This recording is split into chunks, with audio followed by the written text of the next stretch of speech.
जय श्री राम। श्लोक नंबर 60 भगवद गीता का, अध्याय 2 का। यततो ह्यपि कौन्तेय पुरुषस्य विपश्चितः इंद्रियाणि प्रमाथिं हरन्ति प्रसभं मनः। हे अर्जुन, आसक्ति का नाश ना होने के कारण ये प्रमथन स्वभाव वाली इंद्रियां यत्न करते हुए बुद्धिमान पुरुष के मन को भी बलात् हर लेती है।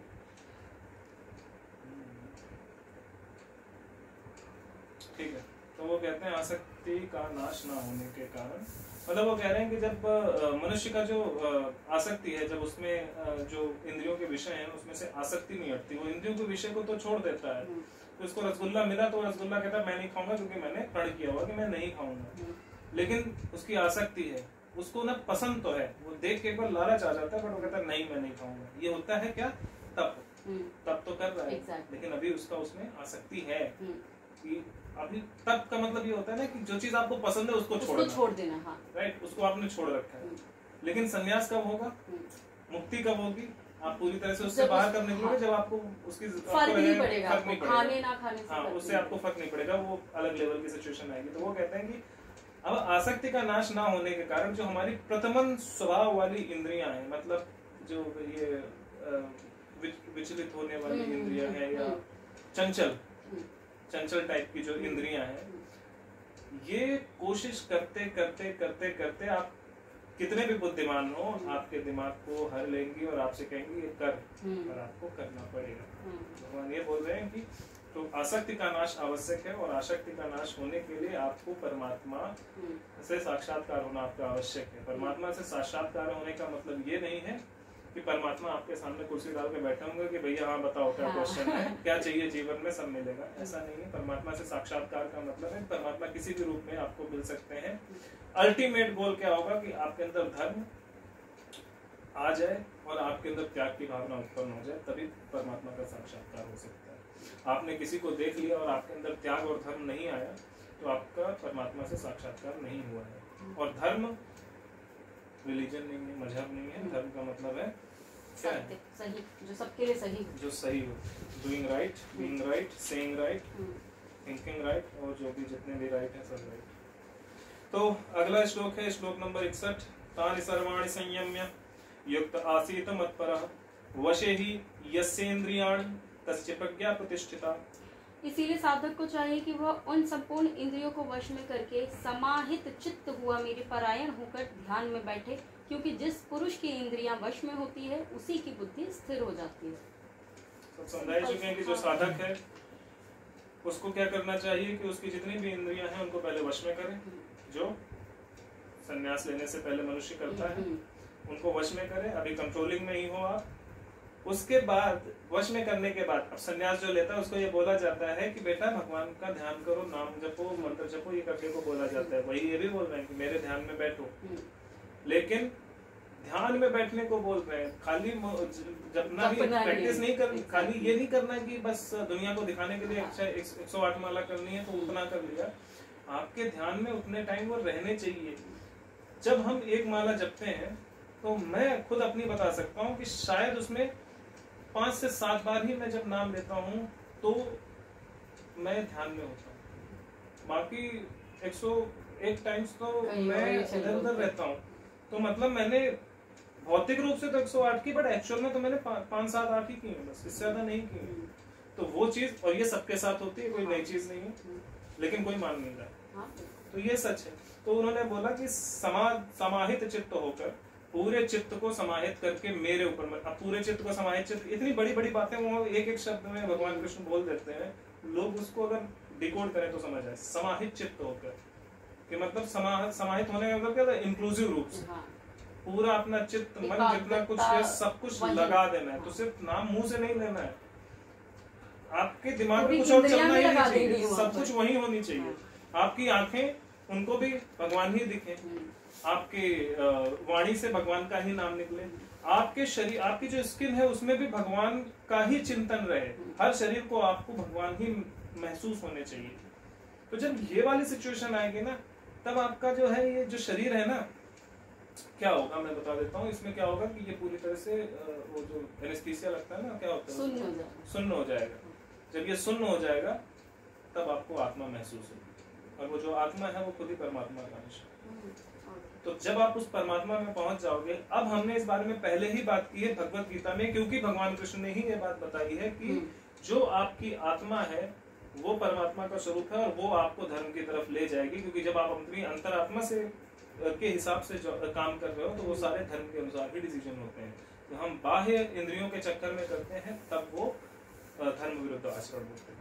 तो जब तुम उनका ध्यान रखते हो आत्मा में स्थिर हो गए, परमात्मा का साक्षात्कार का मतलब ही यही है कि आप आत्मा में अपने स्थिर हो जाओगे, आपका जो शरीर है, आपकी जो इंद्रियां हैं, इनको आप पूरी तरह से मतलब ये शून्य हो जाएंगे, they will stop doing working।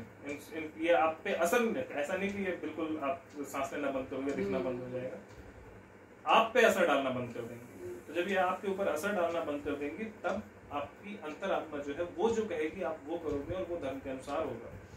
और दूसरी चीज है कि आप जब ध्यान में हो जाओगे, अब ध्यान में जब आदमी जाता है तो उसको ना अच्छा बुरा, जिसके बारे में भी पहले बताया गया है, पिछले श्लोक में उन्होंने बताया है कि स्थिर बुद्धि, अब ध्यान में जब जाओगे तो स्थिर बुद्धि भी हो जाओगे। क्यों? क्योंकि ना आपको सुख से फर्क पड़ेगा ना दुख से फर्क पड़ेगा।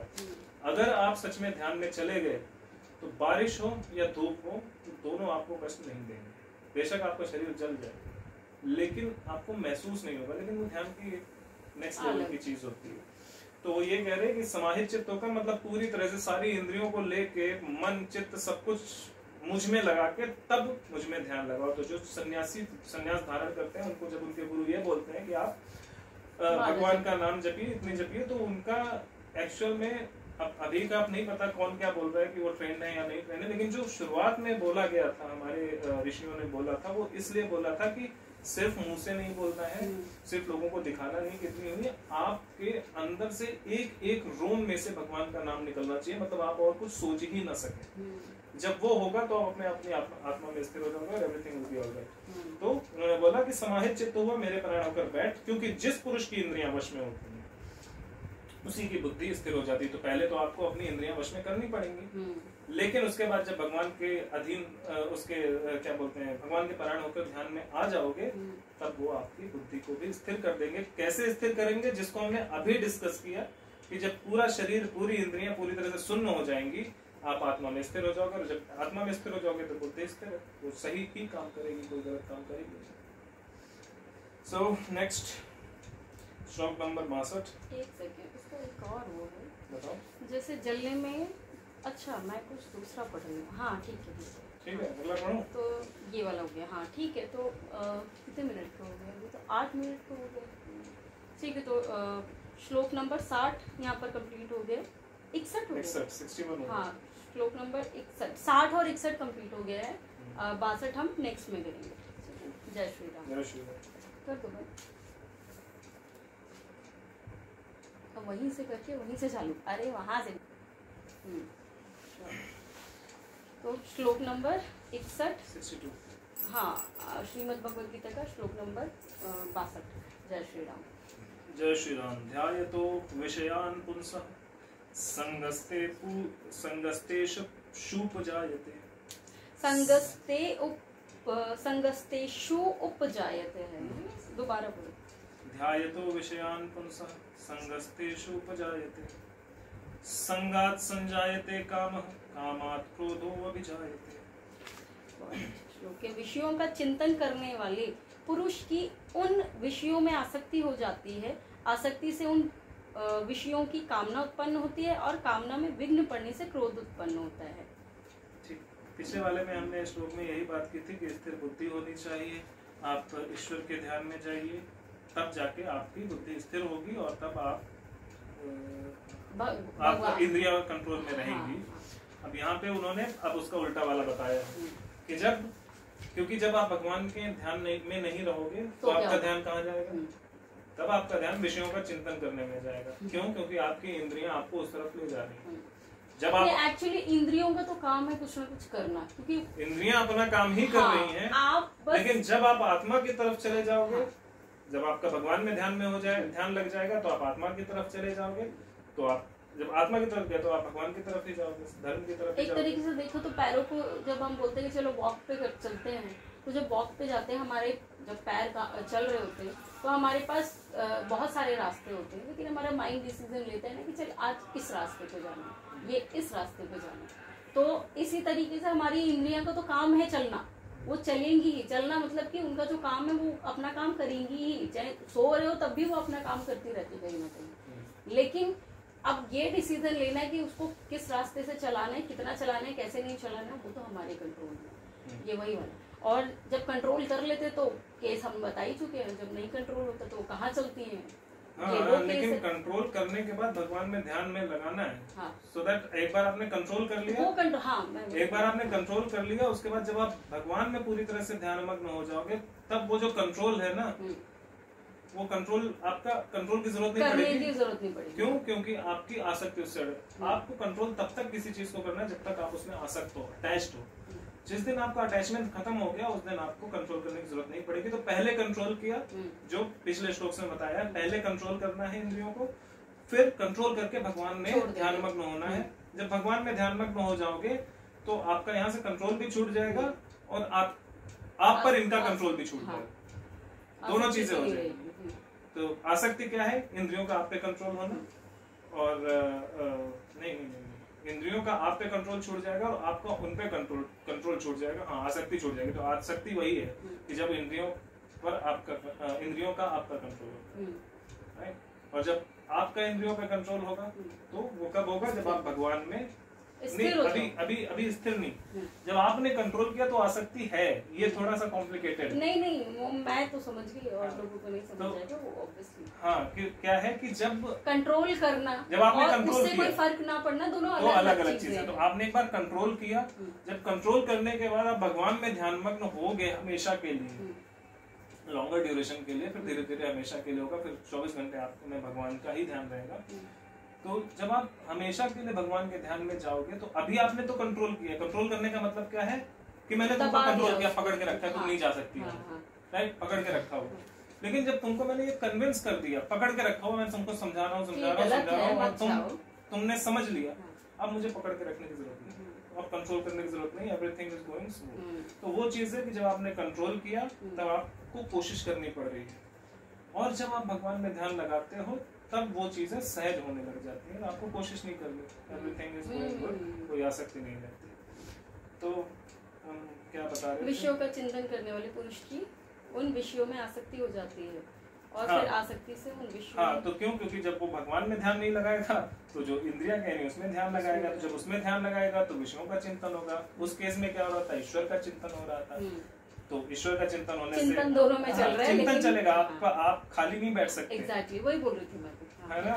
कर्म वाला जो सिद्धांत है वो यहाँ लगता है कि आप खाली नहीं बैठ सकते, आपको कुछ ना कुछ करना ही। इंद्रिया कर्म करवाने के लिए, एग्जैक्टली, कर्म करवाने के लिए, तो आप खाली बैठ ही नहीं सकते। तो वही है, तो विषयों का जो चिंतन करते हैं, जिसने वो चिंतन नहीं किया उसको विषयों का चिंतन करना पड़ेगा। और जो विषयों का चिंतन करेगा उस पुरुष की विषयों में आसक्ति हो जाती है, और आसक्ति जब हो जाती है तो विषयों की कामना उत्पन्न होती है। तो जिसको तुम कंट्रोल करके आए थे वो कंट्रोल में हमेशा नहीं रहेगी, वो कंट्रोल आपका छोड़ देगा। अच्छा चल कोई नहीं, आज पी लेते हैं, कल से नहीं पिएंगे, समथिंग लाइक दैट, ऐसा होगा। तो विषयों की कामना उत्पन्न होगी, और कामना में विघ्न पड़ने से क्रोध उत्पन्न होगा। इसके आगे भी इसके आगे तो सबसे अच्छा है, लेकिन कामना में विघ्न पड़ने से क्रोध उत्पन्न होता है। इसके बहुत सारे एग्जांपल से कोई एग्जांपल दे दो तो लोगों को मजा आ जाएगा। सिंपल से एक एग्जांपल बता रही हूँ ना, जिन्होंने ब्रह्मचर्य का पालन नहीं किया, जिनको कुछ भी नहीं पता है ब्रह्मचर्य क्या होता है, या लाइफ को कैसे साधा जाता है, मतलब अपने आप को कैसे साधना होता है, वो चीज़ें नहीं पता होती हैं। तो जैसे ही वो थोड़े से बड़े होते हैं उनके अंग फड़फड़ाते हैं और वो चले जाते हैं गलत रास्ते पर, और अगर उनको वो चीज़ नहीं मिलती है तो फिर उनके अंदर धीरे धीरे क्रोध उत्पन्न होने लगता है, जिसको हार्मोनल डिसबैलेंस भी बोलते हैं बहुत सारे लोग ना। ये जनरेशन में, ये जो यंग जनरेशन है इसमें बहुत ज़्यादा होता है। अग्रेशन आ जाना, गुस्सा करना, माँ बाप से बदतमीजी से बात करना, ये सारी चीजें उनके अंदर क्रिएट हो जाती है, उत्पन्न होती है। ये सबसे बड़ा एग्जांपल यही है। इसके अलावा तो और बहुत सारे एग्जांपल ये चीजें क्यों उत्पन्न होती है, जो हमने पहले डिस्कस किया था पिछले 3-4 श्लोक पहले, कौन सा वो था, वो ब्रह्मचर्य और ये क्या, तो ब्रह्मचर्य का क्या होता है? ब्रह्मचर्य ज्ञान प्राप्त करने के समय पे ब्रह्मचर्य का धारण करना होता है। आजकल स्कूल में हम जिस तरह के स्कूल्स में आजकल पढ़ाया जा रहा है, तो वहाँ पे ब्रह्मचर्य का तो कॉन्सेप्ट ही नहीं। वहाँ पे तो कॉन्सेप्ट इस बिकॉज यू नो क्या होता है कि फॉरेन कंट्रीज में यूएसए वगैरह में ऐसा है कि बच्चे 13-14 साल के होते हैं, so they should go into this sexual things, उसमें उनको जाना पड़ेगा क्योंकि वहाँ की सोसाइटी में इस तरह का है। तो अब हमने उसको अडॉप्ट कर लिया। जब हमने उसको अडॉप्ट कर लिया तो ब्रह्मचर्य पहले से ही खत्म हो गया। वहाँ पे फोकस ही यही है, यही करना है। जबकि हमारे यहाँ पे वहाँ पर तो मुझे लगता है कि उनको लाइफ को जीना है, कैसे भी जी लो, कोई फर्क नहीं पड़ता। नहीं मतलब एक ही होता है, तभी तो किसी चीज की वैल्यू भी तो नहीं है, फिर तो उनके लिए वैल्यू है, तो देखो उनको भी वैल्यू है। लेकिन ये वाला जो यार पूरी तरह से आप उनके जैसे हो गए तो भी काम करेगा, बिकॉज बहुत चीजों में वो बहुत अच्छे हैं, वो बहुत ज्यादा अटैच नहीं होते चीजों से। हर चीज में कुछ ना कुछ अच्छा ही तो अगर आप देखो उनके अंदर इमोशंस बहुत होते हैं, इमोशंस बहुत अच्छे होते हैं, लेकिन बहुत सारे, क्योंकि मैंने जब मैं बात करता था तो मैं ये महसूस करता था कि जो फॉरेनर्स हैं ये सब चीजें तो उनके अंदर हैं, भोग विलास तो अच्छा खासा है, लेकिन उनके अंदर ना इमोशंस बहुत अच्छे होते हैं। इमोशंस, लेकिन अब इमोशंस तो हैं लेकिन वो किसी को पकड़ के बैठ नहीं सकते। तो फिर क्या फायदा इमोशंस का? तो आसक्ति नहीं है, ये भी तो देखो। किसी इंसान किसी चीज को भी नहीं पकड़ते, वो इंसान को भी नहीं पकड़ते, इंसान को भी नहीं, वो भी आसक्ति ही है, नहीं पकड़ना चाहिए। तुम दूसरी तरह से ले जा रही, मैं दोनों तरीके से लेके जा रही, मैं उस तरह से नहीं, लेकिन मैं दोनों तरीके से लेके। एक हो है आपने किसी से शादी की, उसके साथ आप रह रहे हो, वानप्रस्थ भी उसी के साथ जाना है आपको, नहीं रहेगी तो हम अकेले निकल जाएंगे, वो अलग चीज है। लेकिन एक ये होना कि हमने किसी से शादी की, 4 दिन बाद वो नहीं अच्छी लगी, हम उसको डिवोर्स देंगे, हम दूसरे के साथ, ये भी तो अनासक्ति है। ये आसक्ति, ये अनासक्ति है, ये आसक्ति उस इंसान में तो अनासक्ति है ना? नहीं, ये आसक्ति है, ये उस इंसान में नहीं। हाँ। ये अपने लड़की है तो उसकी लड़के के शरीर के प्रति, और जो लड़का है उसका लड़की के शरीर के प्रति आसक्ति है। उसको ये शरीर अच्छा नहीं लग रहा तो उसको दूसरा शरीर चाहिए। हाँ, तो फिर उनमें आसक्ति कैसे, वो अनासक्ति कैसे हुई? वो अनासक्ति नहीं, ये आसक्ति है। हाँ, वही तो मैं भी बोली हूँ कि मैं तुम्हें जो बता रहा हूँ वो सुनो ना। वो ये है कि वो इमोशंस बहुत है, तुमसे मिला, तुमसे बहुत प्यार से बात करेगा, लेकिन बहुत आसानी से वो छोड़ सकता है। लेकिन वो छोड़ क्यों रहा है?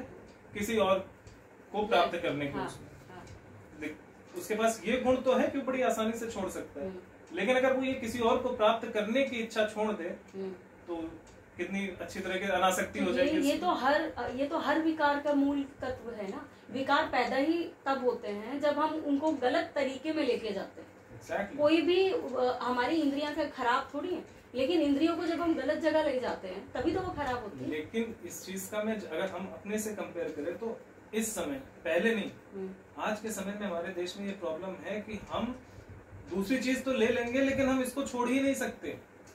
हम सब कुछ पकड़ के, हमारे देश के लोग इस तरह के सब कुछ, तो मैं ये बता रहा हूँ कि कुछ चीजें सब जगह होती है, लेकिन हमने उनसे क्या लिया? हमने उनसे ये लिया कि ब्रह्मचर्य नहीं पालन करें। अब जब आप ब्रह्मचर्य नहीं कर रहे हैं तो आपको ज्ञान हो ही नहीं सकता, इट्स नॉट पॉसिबल, बिकॉज वो जब टाइम है, आपका फोकस जब तक ब्रह्मचर्य पे नहीं रहेगा आप ज्ञान नहीं प्राप्त कर सकते, क्योंकि आपका फोकस तो विषयों पे है। वो चीज समझ गए, लेकिन फिर भी यहाँ पर फिर भी मैं यही बोल रही हूँ, अगर आसक्ति बुरी है तो बिल्कुल अनासक्त हो जाना वो भी बुरा है। अनासक्त नहीं, अनासक्त ठीक है, बिल्कुल ही मतलब लेट गो कर। फिर मैं तुमको फिर से बता रहा हूँ, इमोशंस हैं, आसक्ति नहीं है। इसको क्या किस तरह से समझोगे? अब वो वाला सुनो एक सेकंड, उसका वो दूसरा वाला वो छोड़ दो कि वो किसी दूसरी के पास जा रहा है, नहीं, बस दूसरी वहीं तक रहो। अब बताओ इसमें क्या समझ? इमोशंस है, मुझे कोई पसंद है, बट अगर मुझे लग रहा है कि हमारे बीच में प्रॉब्लम्स हो रही है तो इससे बेटर है चलो छोड़ देते हैं, अलग अलग रहते हैं। ये आसक्ति नहीं है, आसक्ति नहीं, ये अनासक्ति कि ठीक है मैं तुमसे, क्योंकि मैं तुम्हें बहुत पसंद करता हूँ, लेकिन क्योंकि हमारा साथ में नहीं सेट हो पा रहा है तो हम दोनों का सेपरेट हो जाना अच्छा है।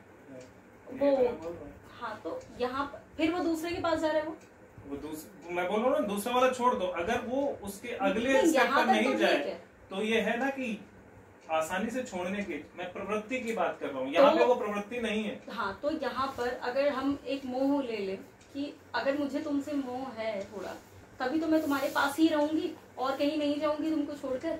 अब इसमें आसक्ति अगर हटा दें हम तो ये मोह खराब थोड़ी है। लेकिन अगर मैं आज नहीं है ना, वो प्रेम हो गया। एग्जैक्टली वो प्रेम है। अब मैं बिल्कुल ही सेट होके नहीं, अब तो तुम भी कहीं नहीं जा सकते, मैं तो तुम्हारे साथ ही रहना है मुझे, और तुमको भी नहीं कहीं जाने दूंगी। उस केस में वो मोह नहीं बन गया, थोड़े से ही तो विकार पैदा हुआ और फिर वो विकार में आ गया। तो हम आधी आधी चीजें ले कैसे सकते हैं, हमें तो पूरा ही साथ लेना पड़ेगा। मैं पूरा ही बता रहा हूँ, लेकिन मैं ये बता रहा हूँ कि ये जो चीज है, अगर इस क्वालिटी पे वो फोकस करें तो they can be far better than us. लेकिन वो उस क्वालिटी पे फोकस नहीं कर रहे, तो वो उसको क्वालिटी बना ही नहीं रहे ना, बना नहीं रहे। हाँ। अगर क्वालिटी तो हर चीज है, आप देखो ना। अभी भी तुम नहीं समझ रहे मैं जो कहना चाह रहा हूँ। एक सोसाइटी है हमारी जहाँ पर बार बार ये बोला जा रहा है ये भी पकड़ लो, ये भी पकड़ लो, ये भी पकड़ लो, ये भी पकड़ लो। एक सोसाइटी है उनकी, मैं बोला ये सब कुछ छोड़ दो लेकिन मजे खुद लो, राइट। तो अब वो जिसने सब कुछ छोड़ दिया, खाली अपनी इंद्रियों पर काम कर रहा है, उसके लिए ज्यादा आसान हो सकता है, क्योंकि इंद्रियों को कंट्रोल प्राप्त करना ज्यादा आसान हो सकता है। लेकिन जिसने सब कुछ पकड़ रखा है वो तो उसका तो इंद्रियों पे भी कंट्रोल नहीं है। लेकिन फिर मैं एक चीज और, वो भोग भी कर रहा है, दोनों कर रहा है। मैं फिर भी एक चीज बोलूंगी, जब हम तत्व ज्ञान लेने के लिए जाते हैं, जब हम तत्व ज्ञान की तरफ अग्रसर होते हैं, तब हमें चीजों को देखकर उनको पकड़ना होता है, कैच करना होता है उनको। जब हमारी एक बंदा जा रहा है, दो लोग जा रहे हैं, एक ने कुछ देखा उससे कुछ सीख लिया, और एक जा रहा है, बस जा रहा है, वो आसक्त नहीं है किसी भी चीज में, बस वो जा रहा है, उसको फर्क भी नहीं पड़ रहा किसी चीज से, और वो जा रहा है और वो पास भी हो जाएगा, उसको दिखेगा भी नहीं वो चीज, क्योंकि वो चला गया। यही है ना। लेकिन तुम्हारी एक का दिमाग है ये कि मेरे को ये देखना है कि इसमें है, मतलब कुछ दिखा तो मैं उसकी तरफ फोकस करूंगा। एक बोल रहा है कि कोई फर्क ही नहीं पड़ रहा, मैं मौज में चल रहा हूँ, क्या दिक्कत है, वो चला जाएगा। वो जो इम्पोर्टेंट चीजें हो सकता है उसको कुछ समझा सके, वो उसको इग्नोर कर देगा, स्किप करके आगे निकल जाएगा। तो वो क्या उस मार्ग तक पहुंच पाएगा जो वो फोकस वाला बंदा पहुंच पाएगा? बिना फोकस कैसे पहुंचेगा? एग्जैक्टली। तो अनासक्त होने में भी अगर आपका फोकस नहीं है तो कोई फायदा थोड़ी उस अनासक्ति का। उसी के आगे तो बात मैं कर रहा हूँ कि अगर वो अनासक्ति तक है और उसके बाद वो भोग ढूंढने के बजाय वो फोकस पे चला जाए तो वो पा सकता है। हाँ, तो उसके लिए भी ध्यान लगाना पड़ेगा। ध्यान लगाना पड़ेगा। हाँ। तो मैं ये बता रहा हूँ कि वो चीज उनको गिफ्टेड, मतलब उनकी सोसाइटी में मिल रही है। अब अगर उनकी सोसाइटी में जाके हमारे लोग अगर उनको उठा के वहां से उनका फोकस यहाँ से यहाँ ले जाए तो they can be far better. मतलब अनासक्ति उनको फ्री में मिल रही है, हेरिटेटरी एग्जैक्टली उनकी सोसाइटी में भी, और हमारी सोसाइटी में क्या है, जबकि हम उस परंपरा से, में तो बंधन है। हम भारतीय संस्कृति से हैं जहाँ पे बंधन कभी नहीं था। आज की डेट में बंधन और माया और इन सब में आपको जकड़ा जा रहा है, भौतिकता में जकड़ा जा रहा है, और बड़े बड़े मंचों से जकड़ा जा रहा है, उन लोगों के द्वारा जकड़ा जा रहा है जिनको कहा जाता है कि ये धर्म के गुरु हैं या जो भी हैं। क्यों? क्योंकि वो सही चीज को नहीं कर रहे, वो भौतिकता में खुद फंस चुके हैं, राइट। तो लेकिन अगर कोई सही गुरु हो वहाँ पे, अब यहाँ के बच्चे क्या उठा रहे हैं, मतलब मैं ये बोल सकती हूँ कि दोनों ने अति कर रखी है दोनों चीज की। exactly. एक ने बंधन अति में ले रखा है, एक ने छोड़ना अति में कर रखा है, दोनों ही अति हो रखे हैं। हाँ, और मैं क्या कह रहा हूँ, अब इसके आगे जाओ। तुम्हारे पास भगवत गीता है, ज्ञान है, ये सब कुछ है, खाली तुम पढ़ नहीं रहे इसको। और तुम्हारा जो वो है जिसने इसका कमान संभाल रखी है वो खुद ही भौतिकता में लिप्त है, वो खाली ऊपर ऊपर से सन्यासी, अंदर से कुछ और ही। लेकिन तुम्हारी सोसाइटी को इस तरह से ट्रेन किया गया कि वो माया के बंधनों में, मोह में बंधा ही रहेगा। अब तुम्हें किसकी जरूरत है? ये तो तुम्हारे पास है, अब तुम्हें उस चीज की जरूरत है जो अनासक्ति की। अब वो जब अनासक्त हुआ और उसके बाद वो विषयों में जाएगा, क्योंकि अब वो जब अनासक्त, टाइम नहीं लगेगा। एग्जैक्टली, तो वो जब अनासक्त है उस चीज को तुमको यहाँ पे लेके आना है, और उसके आगे वाला जो है उस तक नहीं जाने देना है, उसको अनासक्त करके यहाँ पहुंचा देना, काम हो जाएगा। तो जब ये दोनों मिल जाए तब जो है धर्म अच्छे से लोगों तक पहुंच जाएगा और लोगों को समझ आ जाएगा ये क्या सही है। वही है, लेकिन हमारे में उल्टा क्या, छोड़ना ज्यादा मुश्किल होता है। एग्जैक्टली। और अनासक्ति को, और हमारे पास ये है, लेकिन क्योंकि हम इतनी आसक्ति में फंसे हुए, ये समझ ही नहीं आ रही लोगों को। तो अगर वहां से ये दोनों, बता रहा हूँ ना, हमारे में वसुधैव कुटुंबकम का कॉन्सेप्ट ही इसीलिए है कि हर जगह अलग अलग चीजें हैं, सबको जब कंबाइन करोगे तब आपको अच्छा मिलेगा। अब उसमें से कंबाइन करोगे तो क्या खराब निकालते जाओगे, अच्छा जोड़ दोगे, सब बढ़िया बन जाएगा। तो वो चीज करने की जरूरत है, और शायद इस्कॉन वालों ने ऐसा कुछ किया भी है, थोड़ा बहुत तो किया है। तो ये वाली चीज है। ये श्लोक पढ़ कौन सा रहते हैं? वही ये क्रोधात भवति सम्मोह। नहीं, विषयों का चिंतन, इससे पहले वाला पढ़ रहे थे हम। आसक्ति से विषयों की कामना उत्पन्न होती है और कामना में विघ्न पड़ने से क्रोध उत्पन्न होता है। तो ये आया ही इसीलिए था कि लोगों के विषयों में आसक्ति क्यों होती है, क्योंकि वो ब्रह्मचर्य में ब्रह्मचर्य का पालन नहीं कर सकते, क्योंकि वो इंग्लिश स्टडी का जो तरीका है उसको अपना रहे हैं। तो स्कूलों में फॉरेन कंट्रीज में क्या होता है कि मतलब बच्चे 12-13 साल के हुए and then after they need to be in sexual life, उनको उस तरफ ढकेला जाता है। तो इसलिए तो उनका अलग, अब हमारे यूएसए वगैरह में साइंटिस्ट सारे हमारे क्यों जाते हैं? क्योंकि दे कैन नॉट एक्सप्लोर, क्योंकि वो तो गलत रास्ते पे ही चले गए, पहले ही वो माया में बंध गए। आपकी बुद्धि जब तक शांत नहीं होगी तब तक आप नई चीजों को नहीं पकड़ पाओगे। आपका दिमाग सोच नहीं पाएगा, ध्यान नहीं, फोकस नहीं कर पाएगा, तो इसलिए वो नहीं कर पाते। हमारे देश में भी अब ये कॉन्सेप्ट चलने लग गया है, इसलिए यहाँ पे भी नहीं होता। यहाँ पे जो गुरुकुल का कॉन्सेप्ट प्राचीन काल में था, अगर वो रहता तो उनको ये सिखाया जाता कि बेटा नहीं है, ब्रह्मचर्य में रहना, उनको कंट्रोल किया जाता, you can not do this, तुमको ये अलाउड ही नहीं है, तुम इस तरह से बिहेव नहीं कर सकते। तो अब उन स्कूल्स में क्या होता है कि लड़कों को सिखाया जाता है कि लड़कियों के साथ को गलत नजर से देखना है। ऐसा नहीं, टीचर्स सिखाते हैं, लेकिन सोसाइटी इस तरह की बनी हुई है कि वो सीख लेते हैं। लेकिन जब आप गुरुकुल में होगे तो वहाँ पे सिखाया ही जाएगा कि स्त्री जो है माँ के समान होती है, स्त्री को इस तरह से देखना चाहिए, तो उनका अलग कॉन्सेप्ट होगा। वहाँ पे सिखाया जाता है यार खाओ पियो मस्त रहो, खाने के लिए ही पढ़ाई कर रहे हो। यहाँ पे वो सिखाएगा कि बेटा त्याग करना है, त्याग करना सीखो जीवन में, तुम्हें ये भी नहीं करना, वो भी नहीं करना, कोई भी भोग की वस्तु की तरफ नहीं भागना है, जो मिलेगा वही खाना है। वो चीज यहाँ पे सिखाई जाएगी, लेकिन वहाँ पे वो सिखाया जाता है बेटा भोग के लिए ही तो तुम ये कर रहे हो।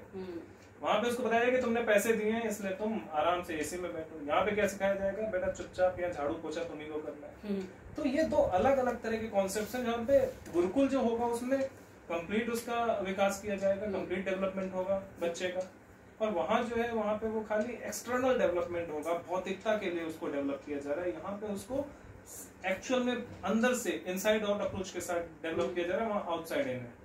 तो आउटसाइड इन में क्या होता है, वो आउटसाइड ही रहता है, इन कुछ होता ही नहीं है। वो बाहर से तो अच्छा दिख जाता है सब कुछ, अरे पढ़ा लिखा है, नौकरी कर रहा है, पैसा कमा रहा है। तो फिर आउटसाइड की प्रॉब्लम ये होती है ना कि आउटसाइड में आउट में बहुत सारी चीजें हैं। exactly. एक को पकड़ेगा फिर दूसरे को पकड़ेगा, पकड़ता ही रहेगा बस बाहर। बट इनसाइड में तो सिर्फ एक ही चीज है, अंतःकरण, आत्मा। अगर वहाँ पकड़ लिया तो उसको और कुछ पकड़ने की जरूरत ही नहीं है ही नहीं ना अंदर। हाँ, और इनसाइड आउट में यही तो सबसे अच्छी बात है कि इनसाइड आउट में क्या होता है कि इनसाइड आउट के क्या है, आत्मा को पकड़ लिया। तो आत्मा कहाँ है, आत्मा का कनेक्शन है परमात्मा से। ठीक, तो जब तुमने वो बटन दबा दिया तो लाइट आ गई तुम्हारे घर में, वरना अंधेरे में पड़े रहो। अगर हम वो बटन को नहीं दबाएंगे, अगर हम उसको स्विच ऑफ ही रहने देंगे, बाहर ढूंढते रहेंगे कि चाहिए बल्ब पकड़ के ऐसे हिला रहे तो लाइट आएगी? अभी बल्ब के पीछे भी कनेक्शन होता है, नहीं आएगी। और आएगी तो कैसे आएगी, तुम तार जोड़ दोगे, इधर से उधर जोड़ जाड़ के ले आओगे, तो ये जलेगा वो नहीं जलेगा, वो जलेगा वो नहीं जलेगा। मेन स्विच भी तो है अब। लेकिन जब तुम जाके सीधे एमसीबी उठा दोगे तो पूरे घर की लाइट आ जाएगी। तो जो आत्मा है वो एमसीबी, उसको ऑन करो, सब जगह कनेक्शन सीधा हट जाएगा, पूरे ब्रह्मांड से कनेक्शन तुरंत हो जाएगा। बट वो एमसीबी कोई नहीं उठा रहा। तो हमने ये समझा दिया, हो गया? हाँ, ये वाला तो समझा दिया। नहीं अभी समझाया नहीं है, समझा। तो विषयों का चिंतन करने वाले पुरुष की उन विषयों में आसक्ति हो जाती है, तो जो बार बार विषयों का चिंतन करते हैं। अब चलो हम बिल्कुल ही उस पे आते हैं, शराब। तो एक हमारे मित्र थे जो तुम्हारे भी कुछ थे, तो वो शराब बहुत पीते थे।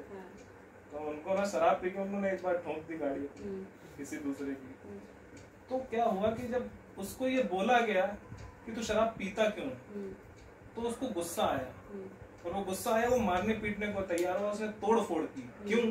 क्योंकि उसके शराब पीने में बाधा उत्पन्न हो रही थी, और उसमें बाधा उत्पन्न होने के लिए उसने अपने घर में तोड़ फोड़ की और अपने परिवार के सदस्यों के साथ भी मारपीट की।